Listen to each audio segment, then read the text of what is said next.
केजरीवाल सरकार ने अपना 10वां बजट सोमवार के दिन पेश किया। जबरदस्त चर्चा इसे लेकर हो रही है क्योंकि इस बजट के दौरान वित्त मंत्री आतिशी ने महिलाओं के लिए सम्मान राशि योजना का ऐलान किया। हमारे साथ बातचीत करने के लिए जुड़ गई हैं खुद आतिशी। उनसे हम जानेंगे कि ये योजना कब लागू होगी, महिलाएं कैसे इस योजना का फायदा उठा सकती हैं और जाहिर है चुनाव नजदीक है तो चुनाव का कितना असर इस योजना की वजह से आम आदमी पार्टी भांप रही है। आतिशी, आपका स्वागत है आज तक पर। और मेरा पहला सवाल यही है कि हमने देखा सोलर योजना हो, चाहे पानी बिल माफी की योजना हो, चाहे इससे पहले जो योजना चल रही थी जो अब बंद कर दी गई हैं, ऐसे में सवाल ये आ रहा है जहन में कि आप इस योजना को कैसे लागू करवा पाएंगे। देखिए, कल मैंने विधानसभा के पटल पर ना सिर्फ 2024-25 का बजट रखा बल्कि पिछले 9 साल की केजरीवाल सरकार की रिपोर्ट कार्ड को भी प्रस्तुत किया। वो 9 साल का रिपोर्ट कार्ड दिखा देता है कि जो वादा अरविंद केजरीवाल जी करते हैं उन्हें कितना भी संघर्ष करना पड़े वो उस वादे को पूरा करके ही हटते हैं।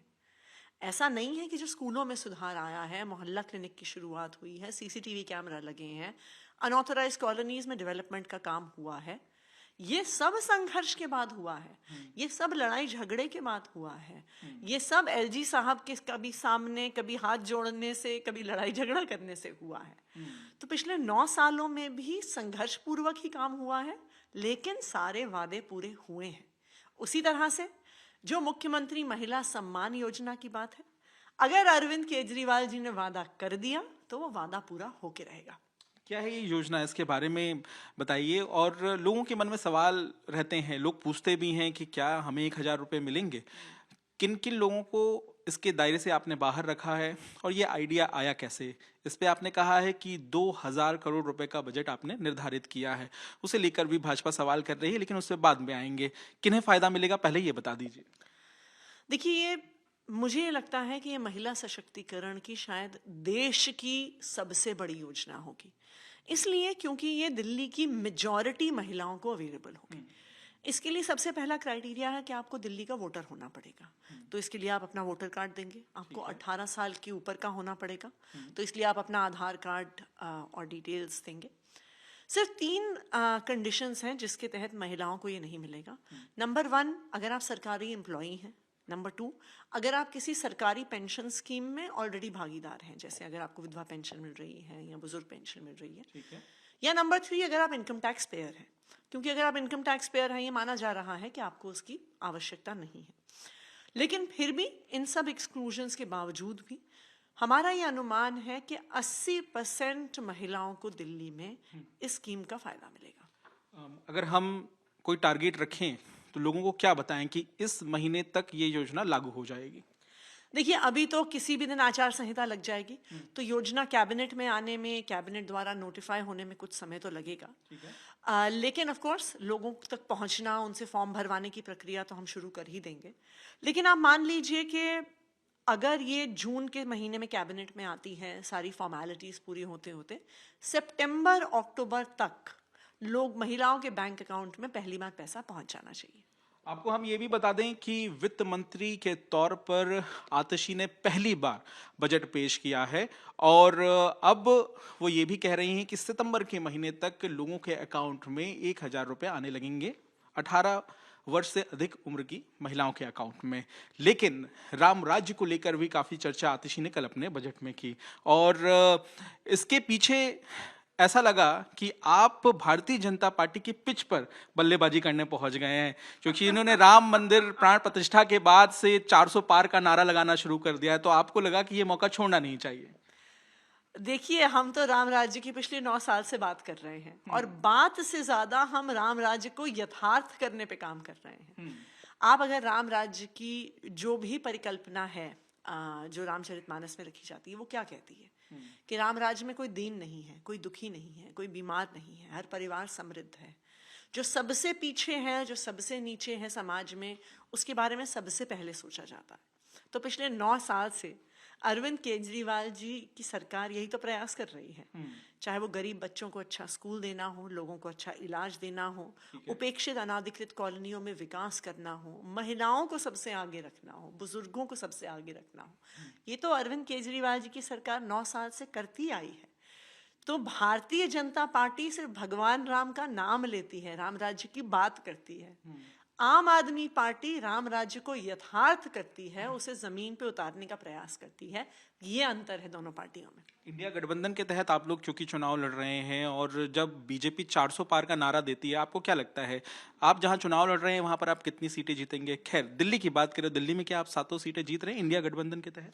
देखिए, बिल्कुल इंडिया गठबंधन बहुत मजबूती से चुनाव लड़ रहा है और हमारी पूरी कोशिश रहेगी कि 7 में से 7 सीटें इंडिया गठबंधन को आए। बाकी तो ऑफ कोर्स फाइनली आंकड़ा कहाँ पर आके रुकता है वो तो दिल्ली के लोग तय करेंगे। लेकिन इस बार दिल्ली के लोगों को एक बात जरूर समझ में आ रही है। ये बात समझ में आ रही है कि अगर अरविंद केजरीवाल के हाथ मजबूत हुए, संसद में दिल्ली वालों की आवाज उठाने वाला कोई हुआ, तो जो रोज रोज का लड़ाई झगड़ा है, स्कीम्स को रोकने की कोशिश है, काम को रोकने की कोशिश है, वो कम से कम दिल्ली वालों की एक जो रोजमर्रा की परेशानी है वो दूर होगी। क्योंकि इसी से एक सवाल निकल रहा है, भाजपा ये कह रही है कि आप योजनाओं का ऐलान तो कर देते हैं, उन्हें लागू नहीं करवा पाते हैं।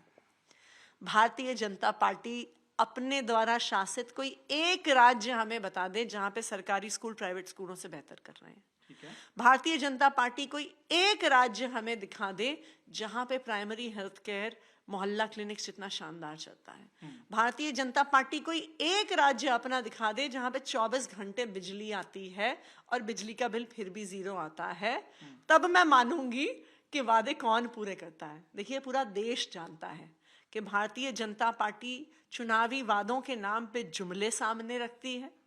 अरविंद केजरीवाल जितने वादे करते हैं उससे ज्यादा काम करके दिखाते हैं, ये पूरे देश को पता है। भाजपा ये भी कह रही है कि राम नाम का सहारा आपको लेना पड़ रहा है, काम करना नहीं है लेकिन राम का नाम लेकर इनको राजनीति करनी है। देखिए, राम के नाम पर वोट मांगने वाले तो भारतीय जनता पार्टी हैं। हम तो भगवान श्री राम के कदमों पे चलने वाले हैं, उनके आदर्श को अपने जीवन में, अपनी राजनीति में उतारने वाले हैं।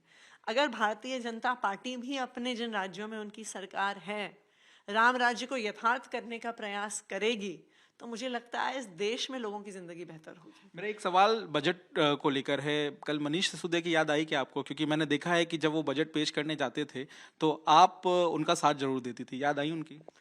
देखिए, हमारे लिए पिछला 1 साल बहुत मुश्किल रहा है। मनीष जी हमारे सरकार के, हमारे पार्टी के एक बहुत महत्वपूर्ण स्तंभ रहे हैं। 1 साल से उनको एक झूठे केस में तिहाड़ जेल में बंद कर रखा है। लेकिन हमें मनीष जी पे गर्व भी बहुत है। हमें उन पे गर्व इसलिए है कि आप एक के बाद एक विपक्षी पार्टी के नेताओं को देखिए कि जिन पर झूठे केस होते हैं, सच्चे केस होते हैं, सीबीआई ईडी की धमकी दी जाती है, तो वो तुरंत अपनी पार्टी छोड़ के भारतीय जनता पार्टी में चले जाते हैं। लेकिन चाहे मनीष सिसोदिया हो, चाहे सत्येंद्र जैन हो, चाहे संजय सिंह हो, चाहे विजय नायर हो, इनको जेल में तो डाल दिया है मोदी सरकार ने, लेकिन अभी तक झुका नहीं पाए हैं, तोड़ नहीं पाए हैं। इस बात पे हमें गर्व है। अंतिम सवाल है मेरा, बीजेपी ने अपने उम्मीदवारों को बदल दिया, 5 नामों का ऐलान किया, 4 को बदल दिया है। क्या कहेंगी आप इस फैसले पर? ये आम आदमी पार्टी का इंडिया अलायंस का डर है, और क्या है। वरना अगर उनको इतना भरोसा होता कि उनके एमपीज ने इतना अच्छा काम किया है और वो 400 पार करने वाले हैं, तो फिर कैंडिडेट्स बदलने की क्या जरूरत होती। ये स्वाभाविक बात है कि उनको पता है कि अरविंद केजरीवाल के काम को दिल्ली की जनता पसंद करती है, भारतीय जनता पार्टी के एमपी से परेशान है, और इस बार इंडिया गठबंधन को दिल्ली से लोग जिताना चाहते हैं। बहुत बहुत धन्यवाद आतिशी हमारे साथ बातचीत करने के लिए। जाहिर है आतिशी बताते हुए कि बजट में आखिर क्यों इस सम्मान राशि का ऐलान किया गया, किन्हें इसका फायदा होगा, राम राज्य की क्या परिकल्पना है, लेकिन सवाल अहम ये भी है कि क्या वाकई आम आदमी पार्टी को आगामी लोकसभा चुनाव और दिल्ली के विधानसभा चुनाव में इसका फायदा होगा या नहीं। कैमरामैन अजय ठाकुर के साथ पंकज जैन, दिल्ली, आज तक।